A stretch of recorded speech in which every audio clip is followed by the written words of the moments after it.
Good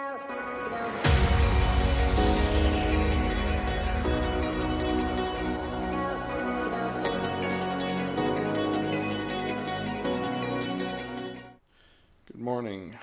Oh gosh, my voice. It is about 5:40 in the morning right now.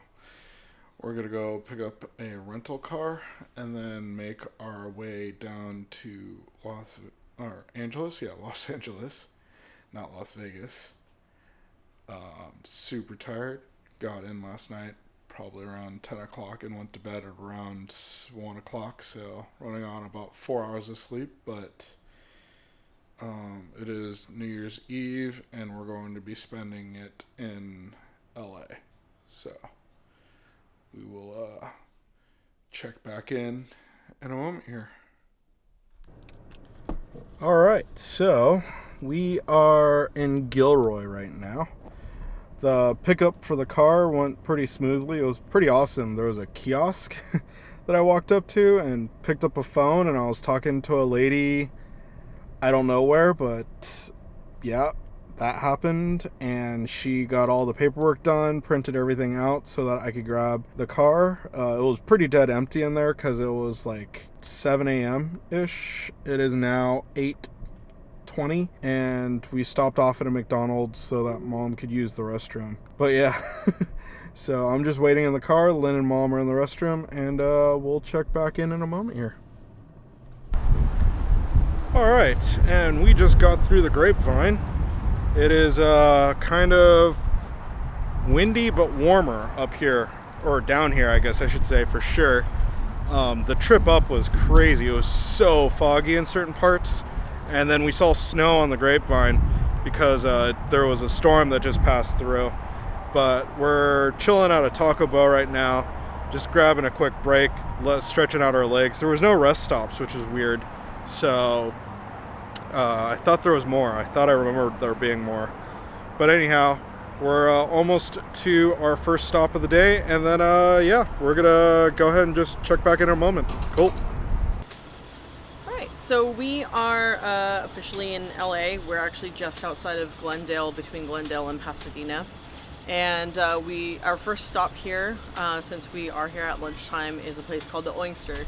It's something that we found on Worth It, so it was something we wanted to try. It looked hella good. We were able to get here pretty early. A lot of people were not actually in line. So we ordered an ube milkshake, because that looked really good, and then we ordered a pastrami and the oyster pastrami and the Reuben, I'm sorry. So we ordered 2 sandwiches, the Reuben and the pastrami, and then we got the ube milkshake, and then we made it a meal, so we got fries on the side. It was a lot of food, like it was very heavy to pick up, and also we all decided to share because there's 3 of us, right? And only 2 sandwiches, but even then we struggled to finish it. The food was really good. The pastrami was like not too salty. They had homemade ketchup, homemade garlic aioli sauce, and I'm not sure if it's homemade, but a really good Dijon mustard type deal that like had a really strong like horseradish flavor to it. It was really nice. I wouldn't be surprised if it was homemade at all. But anyways, so we had all that, and I would say the sandwiches were good. They fell apart really easily. The bread was just kind of whatever, and what really hit home for both sandwiches was the meat inside. The pickle added a nice, the pickles that came with both sandwiches added a nice like acidity to it, I guess. I don't know how to describe it. But yeah, it was really good sandwiches. I think that the ube milkshake, amazing, like really light in flavor, but it has like chunks of ube in it, like you're like chewing as you're drinking it. So I would definitely suggest coming here. Like this is a great place, even if it's a little out of the way from like downtown LA and whatnot.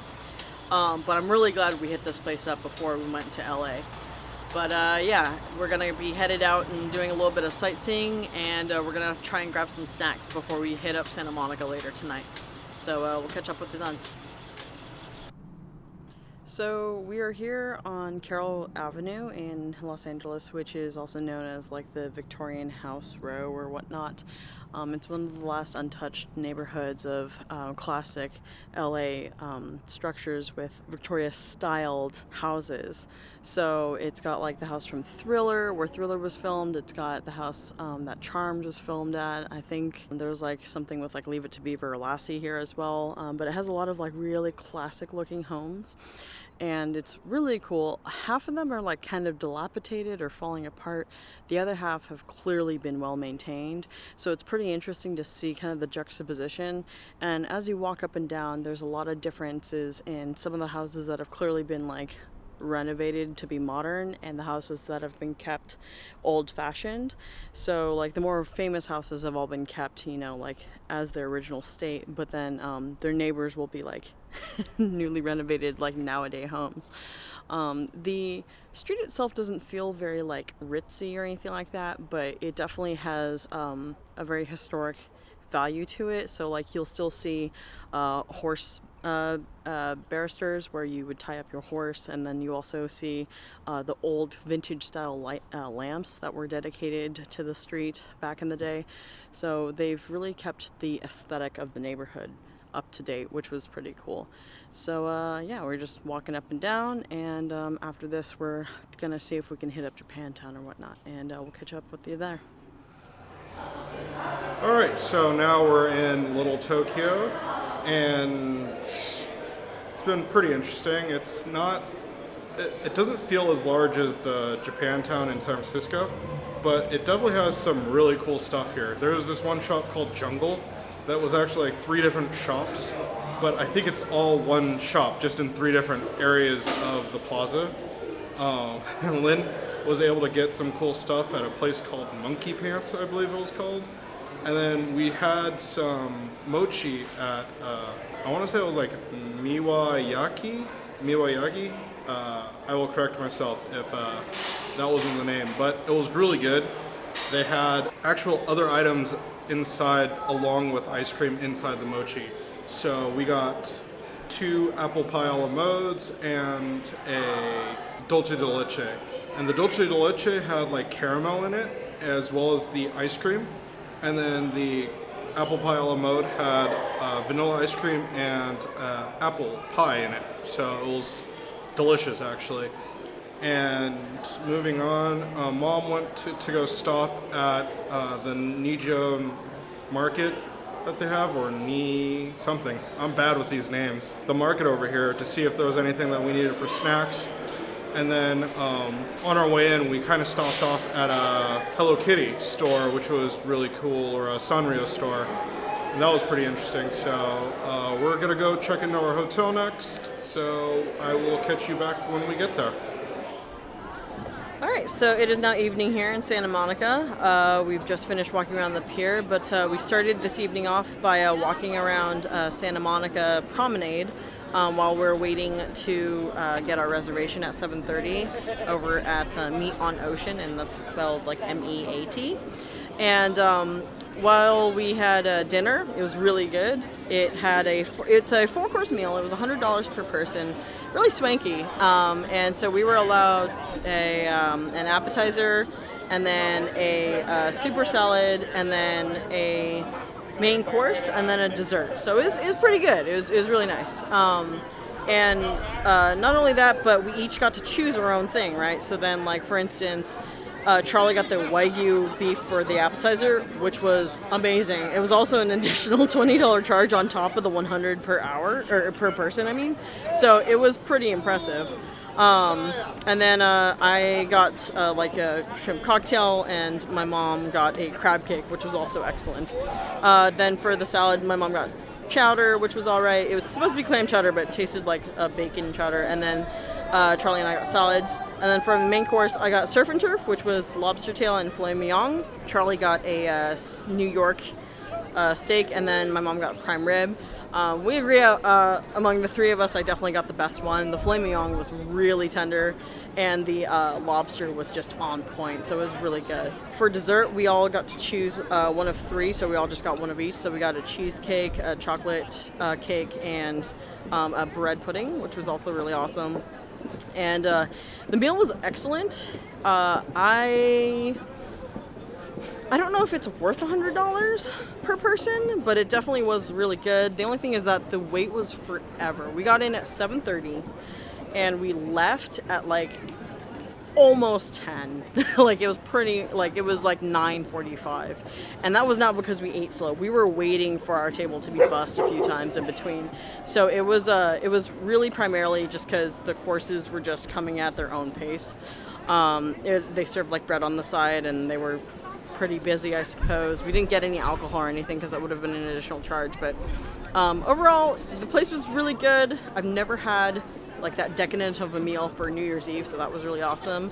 But then afterwards we decided to go to the pier. Santa Monica Pier is really nice. As I was telling Charlie earlier, I feel like this is what Santa Cruz wants to be. It's got a lot of it's got an arcade, it's got a lot of games, it's got tons of rides at Pacific Park. And all up and down the pier, there's like restaurants and like little vending shops and whatnot. Another interesting thing is that they seem to encourage like street performers, because there's designated areas on the pier that are stars with numbers in them, and I found out that the street performers are actually assigned to those stars. So like they can say like, hey, I'm going to be over here, and I don't know who they tell, but like I saw a guy, he had to move because he was like, oh, I was on the wrong star, so they came over and told me I needed to go to the correct star, which is 7. So I guess they spaced them out enough so that we're not over inundated with street performers, but it was pretty cool. At the very end is a really swanky restaurant and a harbor yacht watching thing. Over there is really cool. Mom and I were actually cracking up because we just watched a bird hanging off of one of the ropes that are supposed to attach to the yachts underneath, and he was like using it like a swing. It was really cool. A really nice geocache was over there, really interesting. And then the pier overall, like this is open 24/7, and I can imagine them being packed pretty much throughout the year. Today obviously it's a holiday, so it's really busy over there, but a lot of people selling like light up things for the holiday, so it's very like, it feels very festive. Like people are walking around with like light up crowns and light up balloons, and so it feels a little bit more fun because it matches like the neon lights and the flickering like lights of the games and all the arcade stuff. So this is pretty neat. Unfortunately, as we found out, there are no fireworks here for the New Year, so we figured, it's a popular pier, could shoot fireworks off somewhere here. But no, the closest one is about 3.3 miles away over at a place called Marina del Rey. So we're not gonna be able to see any fireworks, and our valet that we have at the restaurant ends at 11. So we're probably just gonna head home. We're really tired from traveling today. And we might just hear some of the fireworks, but we're probably gonna be like in our hotel room when New Year's turns around. So yeah, that was our attempt at a cool fireworks show at the pier, but we still got to see a lot of cool stuff here. So yeah, we'll check back if anything else happens tonight. We'll check back tonight. Otherwise, I'll see you next year. All right, and we are now back at our hotel, which we are staying at the Rolex Westin Inn, and it's pretty comfy. It's pretty strange. It smells like Korean food, which is not a bad thing, but it also has this elevator that goes from the inside of the hotel to the outside. I'm not quite used to that just yet, so I think maybe that's normal. I can't tell. I don't think I've ever stayed at a hotel that did that before, but that's, yeah. You exit the elevator, walk down a hall, and all of a sudden you're back outside in a courtyard. But that being said, we finished dinner, like Lynn was talking about, that 4-course meal at Meat on Ocean, and we also went to Santa Monica Pier and kind of had some fun walking up and down the pier. I got some shots of the games and the rides and whatnot. And we were going to try to do fireworks, but apparently the closest one was a bit of a distance from where we were, and worse off, we didn't actually have anywhere to park from that point forward. So we ended up calling it a night, coming back here to the hotel, and that's going to end our day one. Yeah, started at 5 a.m. and now we are here at about 11:30, almost midnight. So I actually think I hear fireworks, so it actually might be midnight now. Anyhow, I will check back in the morning. So good night and Happy New Year.